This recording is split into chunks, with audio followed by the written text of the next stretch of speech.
নয়, সাতক্ষীরার ওই সাগর পাড় থেকে কলারোয়ার এই প্রান্ত পর্যন্ত প্রত্যেকটি জেলা উপজেলা গ্রামে গ্রামে ঘুরে কাজী শামসুর রহমানের সাথে এই সংগঠন তিনি হাতে করে গড়ে তুলেছেন। সবার কাছে পরিচিত, প্রিয়, জননন্দিত নেতা। তিনি আমাদের নেতা। মানুষকে তিনি ভালোবাসেন, তিনি নিরহংকার। তাকে আপনি কোনোদিন অহংকারী দেখবেন না, রাগান্বিত হতে দেখবেন না। মানুষকে কত আপন করে তিনি কাছে টেনে নেন। সারাটা জীবন এত মেধাবী হয়েও দুনিয়ার বিত্ত বৈভব সম্পদ গাড়ি বাড়ি দুনিয়া পাওয়ার জন্য তিনি চেষ্টা করেননি।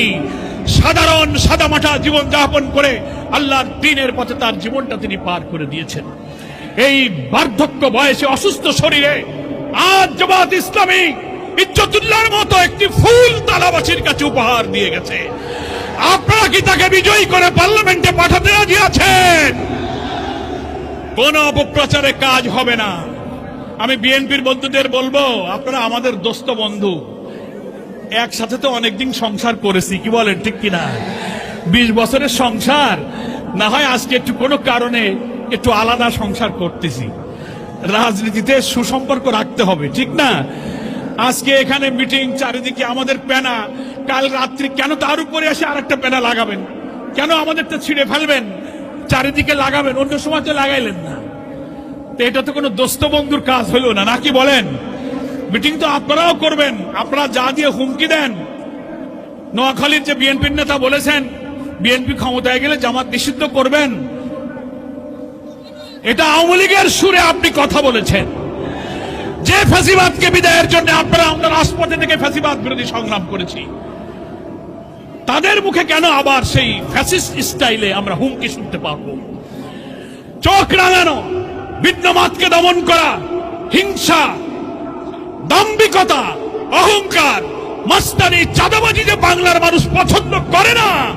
ঢাকা বিশ্ববিদ্যালয়, জাহাঙ্গীরনগর, চট্টগ্রাম, রাজশাহীতে দেশের শ্রেষ্ঠ বিদ্যাপীঠের ছেলেরা ভোট দিয়ে এই চাঁদাবাজদেরকে ব্যর্থ করে দিয়ে প্রমাণ করেছে তোমাদের স্থান বাংলাদেশে হবে না।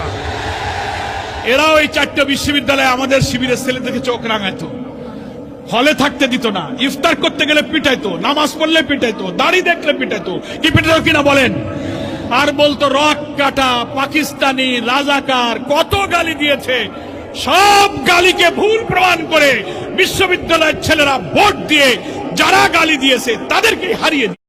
তাহলে দেশের সেরা ছেলেরা যদি এই পরিবর্তন চায়, কোন ট্যাগ লাগানো, কোন অপপ্রচার, কোন হিংসায় যদি আমাদের মেধাবী ছেলেরা কাজে না লাগায়, তাহলে আমরা তো তাদের বাপ চাচা, আমরা তাদের বাপ চাচা দাদা, আমাদের তো ছেলে ওরা। তো ওরা যদি বদলে যেতে পারে, আমরা বদলে যেতে পারবো না? বিশ্ববিদ্যালয়ের নির্বাচন বার্তা দিয়েছে, তারা বলছে, হোক পিতা ও বড় ভাইয়েরা, আমরা বদলে গেছি, তোমরা বাংলাদেশকে বদলে দাও। আগামী ফেব্রুয়ারি নির্বাচনে ইনশাআল্লাহ বিশ্ববিদ্যালয়ের নির্বাচনে যে জোয়ার তৈরি হয়েছে, দাঁড়িপাল্লাকে বিজয়ী করে আমরা সেই জোয়ারের মধ্য দিয়ে নতুন বাংলাদেশ আমরা ইনশাআল্লাহ গড়ে তুলব। অসীম ধৈর্য ধারণ করতে হবে, কোনো উস্কানিতে পা দেওয়া যাবে না। সমালোচনা অনেক হবে। কোন দল, একটা দল ফেসবুকে স্ট্যাটাস দিয়ে বলেছে আমরা সংস্কার, অংশীদারিত্বের রাজনীতি, দেশ গঠন, অভ্যুত্থানে কোনো ভূমিকা রাখিনি।